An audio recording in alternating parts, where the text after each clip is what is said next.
Haji Funky Remix.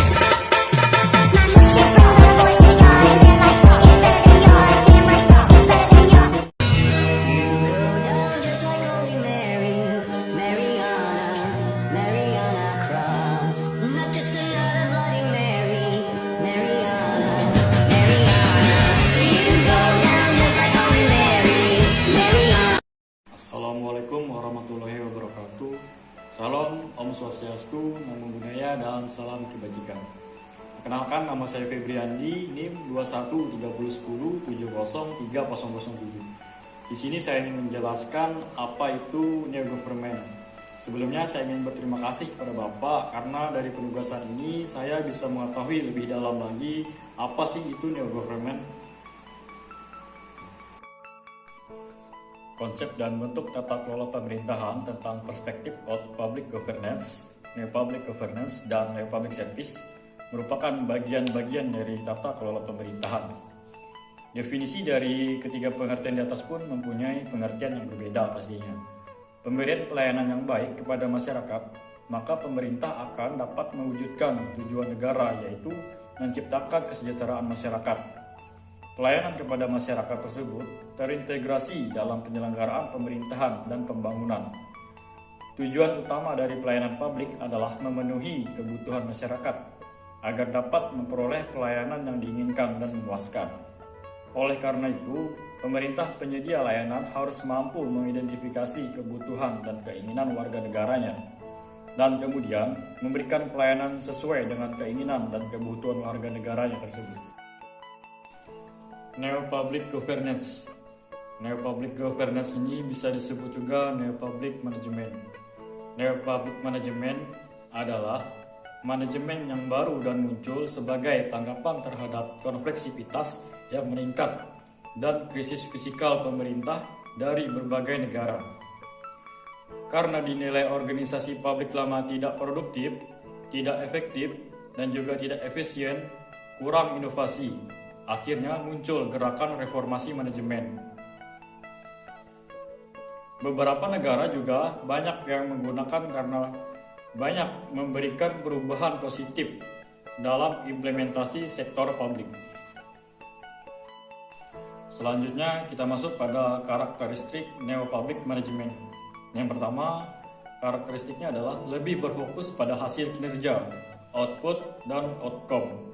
Yang kedua, perubahan dan birokrasi klasik ke birokrasi yang lebih fleksibel dan berorientasi pada pasar, market base.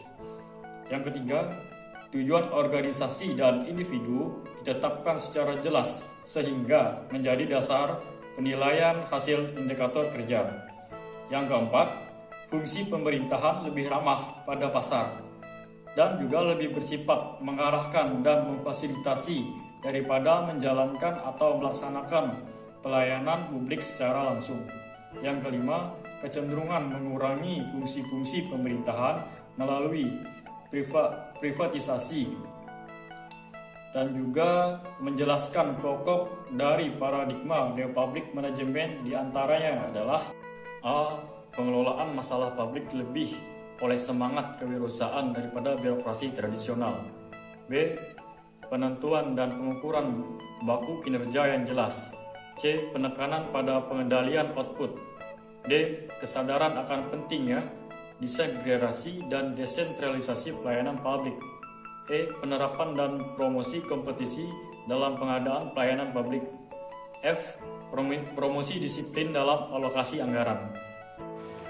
Selanjutnya, Out Public Governance merupakan pelaksanaan kebijakan dan memberikan pelayanan di mana dalam pelaksanaannya dilakukan dengan netral, profesional, dan lurus, mengarah pada tujuan yang ditetapkan.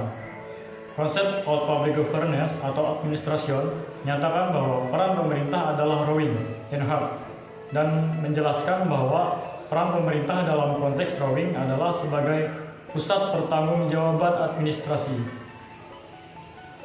Konsep Out Public Administration merespon masyarakat sebagai clients, sehingga Den Haag dan menyebutnya sebagai dependent atau followers.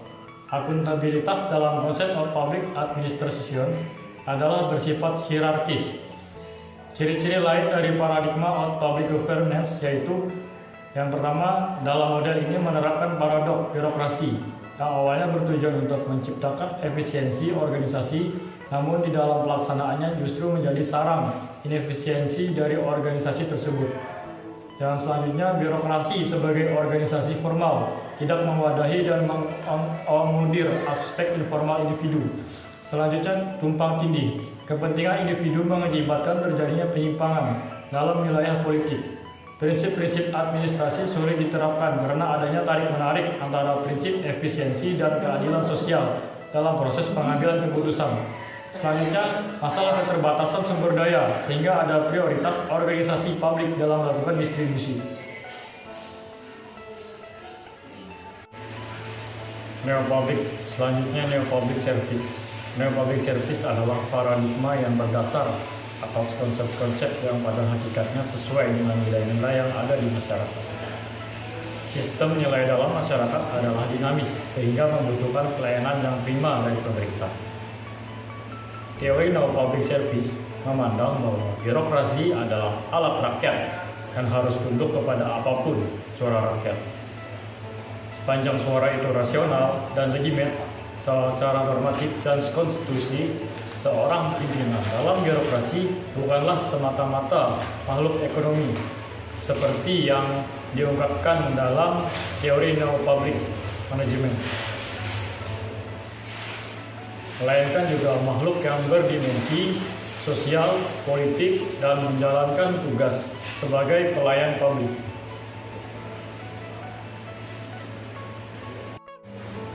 Alternatif yang ditawarkan konsep ini adalah pemerintah harus mendengar suara publik dalam pengelola tata pemerintahan, meskipun tidak mudah bagi pemerintah untuk menjalankan ini. Setelah sekian lama bersikap sewenang-wenang terhadap publik, di dalam paradigma ini semua ikut terlibat dan tidak ada lagi yang hanya menjadi penonton.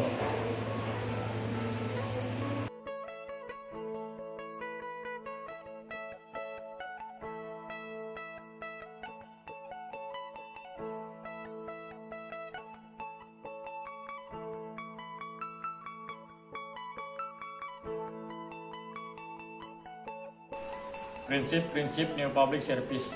Adapun prinsip yang ditawarkan Denhart ini adalah sebagai berikut.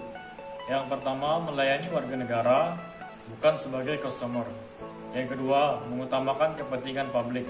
Yang ketiga, kewarganegaraan lebih berharga daripada kewirausahaan. Yang keempat, berpikir strategis, bertindak demokratis. Yang kelima, tahu kalau akuntabilitas bukan hal sederhana. Yang keenam, melayani ketimbang mengarahkan. Dan yang ketujuh, menghargai manusia bukan sekedar produktivitas.